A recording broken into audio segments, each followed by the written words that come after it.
Alright,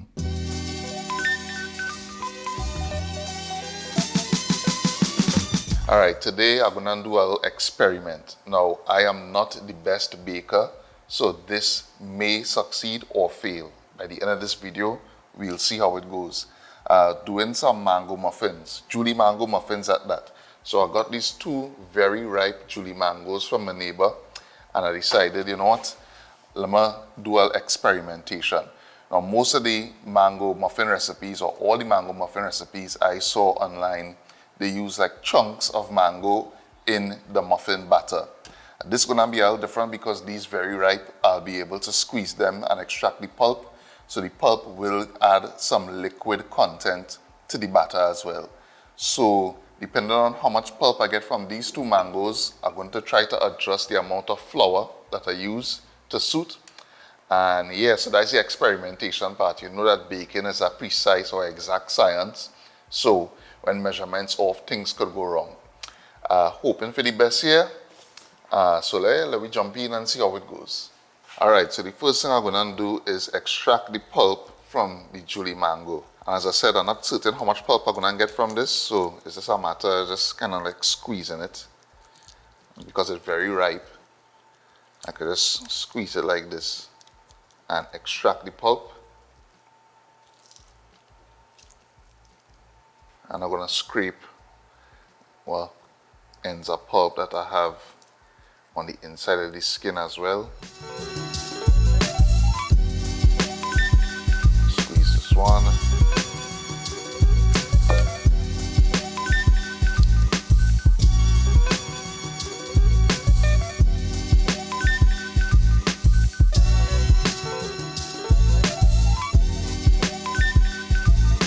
So working out the maths in my head, I think I need 3 cups of flour to the 1 1/4 cups of mango pulp.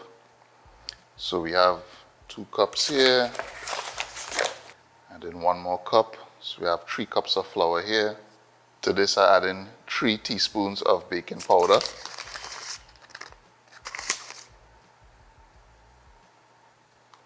Add in 1.5 teaspoons of salt. I add in 1/4 cup of brown sugar.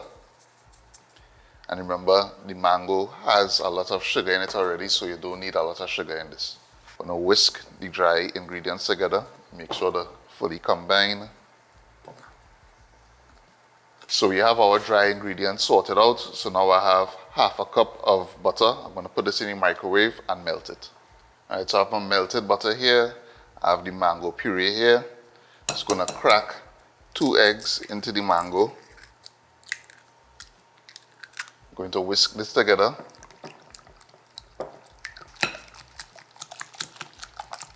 Now I'm going to add my melted butter. Whisk this. Make sure it's fully combined. And I mean, if you want, you could add essence and spices and that kind of thing. But I'm going for like a pure mango flavor with this. I don't want to, you know, incorporate any other flavors into it.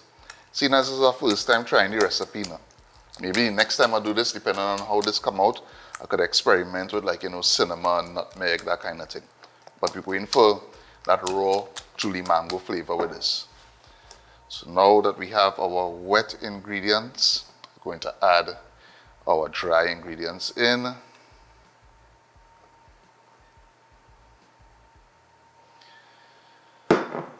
Just gonna combine it piece by piece.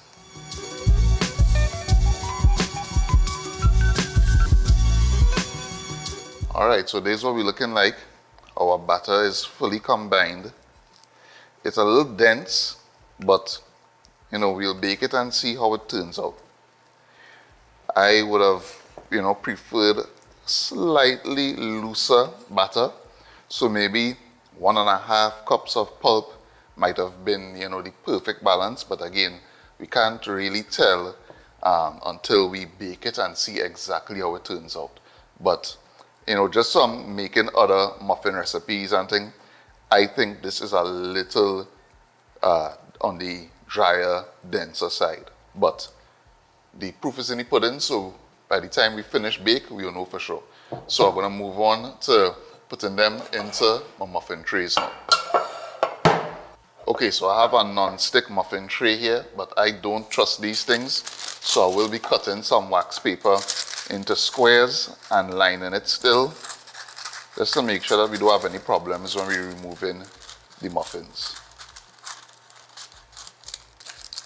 Add in the paper, fill it.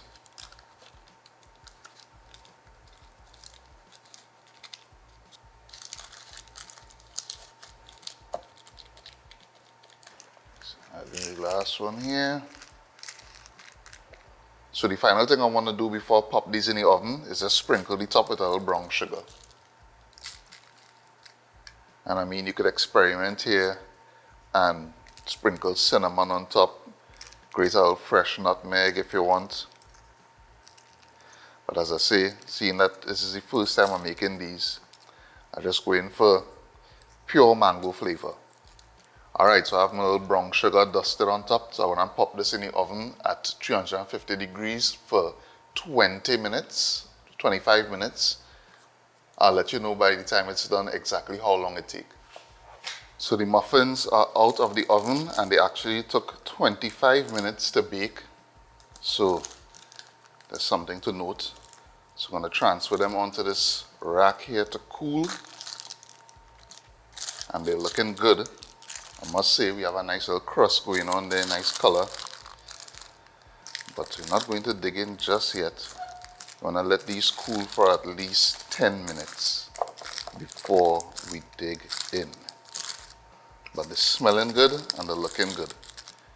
Hopefully they're tasting good as well. So the muffins are cooled and ready to dig in to one of them. So just gonna dig into this one here.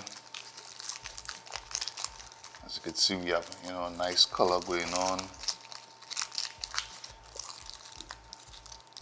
Just gonna break it open here so you can see the inside. So like I said, when I was mixing the batter, and as you can see in the cross section here, the muffin itself a little dense. Now some people might like the muffins like this with a little density, not me. I like my muffins a little lighter than this, but this could make a nice breakfast muffin. You could still cut this and add some jam to it, because even though we added the sugar to the top, this is not an overly sweet muffin. Most of the sugar, most of the sweetness is coming from the pulp itself. So you could go ahead and add some jam to this, eat it for breakfast, have it with your morning tea. And I will be posting this recipe under the video in the video description. I'm not going to post it to the website yet because I want to continue working on this and tweaking it until I'm comfortable with the recipe, and then I'll post it to the website. So look out for that. You can follow us on Twitter at eatahfood, and when I do, reach to a point where I'm comfortable enough to share the recipe, I'll post the link to the website on Twitter. And then maybe I'll come back with another episode and walk you through the steps in video. So yeah, all in all, a nice muffin, solid muffin, but we could do better. I definitely could do better. So yeah, if you like this video, if you like this recipe, give it a thumbs up and give it a share. If you're not subscribed to the channel, please take a moment to do so. And again, I will post the recipe in the video description, so you could scroll down and take a look at it there. And yeah, as always, thanks for watching, and I'll see you in the next one. Peace.